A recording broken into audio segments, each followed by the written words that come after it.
Շարունակելով ինչպես Նարեկ ասես տիրադավների թեման, վեհապար տեսեք ձեզ նաև մեղադրանք կա այդ առումով, որ դուք տարիներ շարունակ հանդուրժել եք նրանց սխալ քայլերը, որի մասին պարբերաբար մամուլում գրվել է եւ պարբերաբար տարբեր տեղեկատվություններ են տարածվել։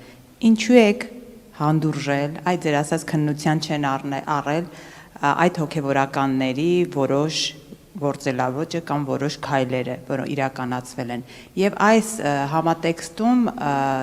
տևական ժամանակ խոսակցություն կա, որ արցախցիների խորհուրդը դիմել է ձեզ, որպեսզի թեմի առաջնորդին դուք հեռացնեք, բայց ասում են դեռ դուք չեք պատասխանում։ Ինչու եք հապաղում, ուզում եմ հասկանալ ձեր հապաղումը ինչով է պայմանավորված։ Եկանի կողմից թույլ տրված որևէ մեղանչական արարք քննության է առնվում, լինի դա անձնապես մեր կողմից, նաև եթե ծանրակշիռ արարք է մեղանչական, այն արդեն քննության առարկա է դառնում համապատասխան կառույցում։ Ինչպես եղավ, ասենք, Արման Սարոյանի դեպքում։ Իսկ առնչված Արցախի թեմակալ առաջնորդի խնդրին նրանք գրավոր դիմում մայրաթոր չեն առաքել, որքան գիտեմ հրապարակել են այդպիսի պահանջ մամուլով։ Իսկ Արարատյանների առաջնորդի հետ կապված ինչպես ասեցի, նրանք որոշակի շեղում ունեցել են, որոշակի այսպես հակականոնական գործողություններ թույլ են տվել, նկատի ունեմ պատարագի ընթացքին ամենայն հայոց կաթողիկոսի անվան զեղչումը։ Բայց մենք շտապողականություն դրսևորելու մոտեցում չունենք, նման տրամադրություն չունենք, պետք է մենք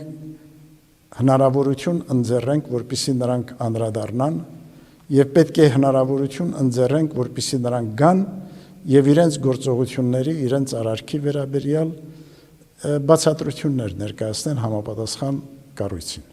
եկեղեցական։ Եվ մի հարցել վեհապար իշխանությունը մշտապես խոսում է եկեղեցուն հարկային դաշտ բերելու մասին, եկեղեցապատկան հողերը պետականացնելու մասին, մոմերի վաճառքի հարգելու մասին, ուզում եմ հասկանալ, եկեղեցին հարգեր չի վճարում, որ իշխանությունը հետևողականորեն ուզում է անդադ հարկային դաշտ բերել եկեղեցուն։ Եկեղեցին հարկատու է եւ հարկեր վճարում է։ Սակայն գույքահարկի վերաբերյալ առանցին հանձնաժողով ստեղծվեց, որպեսզի քննության առնեն, թե որ գույքերի նկատմամբ պետք է հարկ սահմանվի։ Այդ գործընթացը դադարեցվեց եւ այսօր արդեն կամայական կերպով մեզ փաստաթղթեր են ներկայացնում, որտեղ ոչ միայն գույքահարկն է հաշվարկված, այլ նաև տուժերը եւ տուգանքները։ Մենք այդպիսի միգրություն ստացել ենք Վաղարշապատ համայնքից, նաև մենք հարկ ենք վճարել մոմերի